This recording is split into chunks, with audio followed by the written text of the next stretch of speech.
Assalomu alaykum hammaga. Sizlar bilan birgalikda Isakova Sitora, pedagog, art terapevt. Bugungi mavzuyimiz ishlab turib, butun umr qo'lida o'zini puliga ega bo'lib turib, turmushga chiqib, farzandli bo'lib dekretda o'tirib qolgan ayollar. Agar siz endi dekretga chiqib qolgan bo'lsangiz va siz xavotirga tushib, vohmaga tushayotgan bo'lsangiz, xavotir olmang. Bu hammasi o'tkinchi. Shunaqa vaqt tez o'tadi, bola shunaqa tez katta bo'ladi. Siz yana o'sha o'tmishdagi hayotingizga yana qaytish imkoniyatiga egasiz. Eng muhimi ana shu mahalda 2-3 yil dekretda o'tirgan mahalda eng muhimi hayotda bu juft haloli podдержкасы. Bu juda ham muhim. Chunki ishlab turib, o'ziga ishonchi bo'lib, odamlarning orasida bo'lib, qanaqadir plan qo'yildi, shu planni bajardi, bajarganligi uchun premiya oldi, o'zini ichida xursandchilik bo'ldi. O'sib turgan ayol birdaniga uyda o'tirib qolsa, bu juda ham qo'rqinchli narsa. Go'yoki biznesni boshlagan erkak birdaniga biznesni yo'qotib qo'ysa. Shunga teng keladi bu ham. Chunki ayol kishi kechagina o'ziga oynaga qaraganda yoqyotdi, kechagina kimlardir oldida uni ovozi muhim edi, kimdir uni eshityotdi, u o'zini fikrini bildira olyotdi, o'zi qo'ygan zadachalarni hammasini bajarib nimagadir erishyotdi, birdaniga uyda kakulkalar bilan, pamperslar bilan o'tirib qolyapti. Bu albatta juda ham psixologiyaga katta ta'sir qiladi. Bu qanchadan qancha isbotlangan. Ayol kishi chunki bitta bolani dunyoga keltirish uchun qancha mikroelementlar ketkazadi, soch to'kiladi, koja buziladi, semiradi. Bu hammasi organizmni razrusheniyasiga keladi va albatta ayol oynaga qaraganda bu narsani ko'rib, solishtirib, pamyati ichida sen qanaqa edingki, qanaqa bo'lib qolding deydi. Va bu norma. Shu mahal yonida o'sha juft haloli bo'ladimi, onasi bo'ladimi, dugonasi bo'ladimi, kimdir sen oldin bo'lganmisan, demak yana bo'la olasan. Bu vaqtinchalik deb podдержка qiladigan odam bor bo'lsa, ayol kishi shu yamadan chiqadi. Ko'pincha shunaqa holatlarda ayol aytadiki, "Men depressiyaga tushib qoldim uyda o'tirib" deydi. Depressiya astag'firulloh, bu juda ham qo'rqinchli narsa. Depressiyadaman deb oz ochishdan oldin depressiya nimaligini o'rganish kerak. Depressiya bu juda ham qo'rqinchli narsa. Depressiyaga tushgan odam hech qachon "Men o'zimni o'ldirgim kelyapti, meni mazam bo'lmayapti, men charchab ketdim, qaranglar qanaqa o'zgardim" demaydi hech qachon. Bu выгорать qilgan, ya'ni kuygan ayol, ya'ni o'ziga o'zi kechagina kimnidir edi, bugun bo'lsa faqatgina palamoyka. Kechagina uni kimdir quloq solyotdi, bugun bo'lsa faqat qo'y, ol, vaq baqiradi, lekin it ham uni eshitmaydi. Chunki bu bola, bolani onani baqirishiga o'rganib qolgan, eshitmaydigan, shunaqa bo'ladi. Shu bosqichdan o'tish muhim juda ham ayol kishiga. Shu mahal qo'llab-quvvatlaydigan, "Sabab meni krasavitsamsan, sabab sen meni ko'zlarim bilan o'zingga qaragan" deb turadigan, podдержка qiladigan eri bo'lsa, qo'liga mana sen meni ayolim qo'lida 5-6 million har oy ishlab turardi, hozir bo'lsa bichara endi ishlamayapti deb qancha 2 million qo'liga berib turib, o'ziga o'zi finansiy erkinlikni his qilishi bilish kerak. Chunki pulida bo'lgan finans erkinlikni his qilgan ayol birdaniga o'tirib olib 200 ming bering, 200 ming bering, ayntani qo'shni noski sotayotgan ekan 150 ming bering deb mana shu yalinib yurish, bu juda ham somatsenka psixikaga ayolga yomon ta'sir qiladi. Ayniqsa ishlagan ayolga. Uyda o'tirgan ayolga bilmaydi, ular o'rgangan, chunki pul berasan, все, men ayolingman, dadam, domlalar ham aytyapti, psixologlar ham aytyapti, berasan pul deb turib oladi. Ular psixически ustuvchiroq bo'ladi finansga. Ishlab o'zini erkinligiga ega bo'lgan ayol birdaniga o'tirib olib 150 ming o'sha noskini sotayotgan ekan, kolgotka olmoqchiman deb yalinishi, bu juda ham katta sindirishga olib keladi ayol kishini. Shu mahal podдержка er tomonidan juda ham muhim. Keyin ishxonada ishlaganingizda proyektingizni tugatyapsiz, sizga kimdir rahmat deyapti, faxriyorlik beryapti, premiya beryapti. Uyda har kuni Xudo bergan kun bolangiz bilan shug'ullanyapsiz, dars qilyapsiz, ko'tini yuvyapsiz, kirini yuvyapsiz, qarayapsiz, krasavchik или krasavitsa bola o'stiryapsiz. Естественно, sizga hech kim bunga rahmat demaydi. Chunki bu sizni xohishingiz edi, bu sizni tanlovingiz edi. Siz o'zingiz uchun tug'yapsiz bu bolani, birov uchun emas.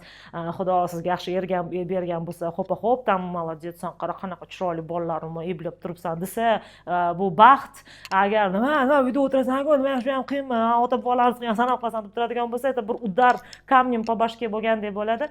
Bu juda ham qiyin narsa. Shuning uchun dekretda o'tirganda o'zingizni ustingizda ishlashda davom etishingiz mumkin. Va bu bola, bu proyekt emas, meni hayotim, men qanaqa o'zim hayotim, mana ishlagan odam o'zini ustida ishlay oladi. Chunki siz proyekt ustida ishlayotganda qaysi tomondan kirar ekan, qaysi tomonni to'g'ri ekan deysiz-ku. Xuddi shunaqa bolada ham qaysi tomonni shu bolani qayerga berar ekan. Ana shu pochimchkasida o'tirguncha yarim soat men nima qilar ekan, qaysi kitobni o'qiy ekan, ustimda ishlayman ekan, balki yo'nalishimni o'zgartirayman ekan yoki dugonam bilan ishxonamdagi biron dugonam bilan uchrashib, qani ishxonada nima bo'lyapti ekan deb yana o'sha sferaga qaytish uchun yarim soatcha qasab o'sha ishxonangizdagi bir kollegangiz bilan gaplashib o'tirsangiz ham ancha yoyilasiz, ancha o'yingizga kelasiz. Umuman ishlab keyin dekretga chiqqan ayollar juda kuchli bo'ladi.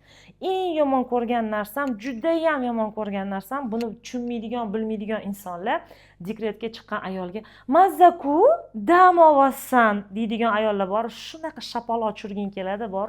Chunki как mama ishlaganam, dekretda o'tirgan ayol sifatida aytaman, ishlash 10,000 marta oson. Da nachasidan gap eshitasiz, da nechta qilasiz proyektlar, lekin bola bilan uyda 24 ga 7 bo'lishi juda ham katta farqi bor. Bu darajada qiyin ish yo'q. Shuning uchun men davom etaman, o'g'il bolalar uylanishdan oldin tushunish kerak. 20 ga 4 7 erkak kishida ham bo'ladi. Ya'ni 8-9 soat davlat ishida ishlab keyin kelib smenni xotindan qabul qilib oladi. Chunki xotin kishi uyda o'tirdi degani bekorchi degani emas, u ham ishlayapti degani, u ham odam, uni ham motori o'tirib qolishi mumkin degani. O'shaning uchun erkak kishi keladi, ovqatini yeydi, choyini ichadi, 10 minut shunda o'ziga kelib oladi, smenu принял, smenu сдал bo'ladi-da, ayolidan ikkinchi smenga, ya'ni bolalarga qarash, bolalar bilan shug'ullanish, dars qilish va shunga o'xshagan narsalarni albatta erkak kishi yordam berish kerak. Shunda ayoli krasavitsa bo'ladi, umnitsa bo'ladi, mehr berib, jonginam deydigan so'zlarni aynan baxtli ayollar, er tomonidan поддержка bo'lgan ayollar mehr bera oladi. Ko'pincha ayol kishi mehr bermasa, erkak kishi ham mehr bermaydi. O'sha ayol kishi mehr berish uchun oldin mehr olish kerak. То, что ayol kishi bu erkak kishining energetikasi, bu bor narsa. Ayol kishi erkak kishining energetikasi. Bilasizmi qachon? Qachon ayol kishi bekorchi uyda yotadi-yu energiya olib. Ana shu energiya o'zida aura ishlab chiqazar ekan. Xuddi men odamlar namoz o'qiyotganda isbotlashgan-ku. Aurasi hamyoqdan kelib chiqadi. Xuddi shunaqa narsa aura kelib chiqar ekan. Ana shu aura erkak kishiga o'tar ekan, erkak kishi pul ishlashni boshlar ekan. Shuning uchun qancha ayolingiz ko'p dam olsa, shuncha yaxshi. Ayniqsa dekretda o'tirgan ayolga ozgina tushunish, понятиyaga ishlagan erkak bo'lsa, u ham tushunadi. Menga o'xshab, bu ham ishlagan, menga o'xshab nimagadir erishgan, menga o'xshab charchagan, hozir shu narsasi yo'q deb ozgina поддержка ayol kishida bo'lishi shart. Shuning uchun uyda o'tiribsizmi? Kattangizni qalanga tiqib qo'ydingiz, 1 soat o'tiribdi. Kichkinangizga multik yoqib qo'ydingiz, kuniga yarim soatdan 1 soatgacha mumkin bolalarga telefonda o'tirish, televizor qarash 1 soatgacha bo'lib berasin, bitta qilib berasin, bo'lib bergan ma'qulroq. Mumkin gadjetda o'tirish, kun bo'yi emas, kun bo'yi qilib o'tiradigan bola albatta tormoz bo'lib, rasman ZPR, ZRR bo'lishi mumkin. Chunki zatorможение ketadi. Lekin 15 minutdan, 20 minutdan ozgina bola telefonda o'tirsa, nimadir yengilliklarga baribir o'rganadi. Faqat kontrol qilish kerak. Nimani ko'ryapti, qayerga kiryapti, nimani eshitayotganligi to'g'risida. Распределить qildingizmi? Bo'ldi. Bir chashka o'zingizga kofe qilib oldingiz, mazza qilib ishlagan paytlaringizni o'ylayapsiz, planlarni tuzyapsiz. Uyda o'tirib ham pul ishlashim mumkin, bolalar ancha katta bo'lib qoldi deb planlashtiring. Qancha ko'p ayol o'zi planni ichiga tiqaversa, chunki ayol kishi постоянно planda ishlaydi. Doimo miyasi planda.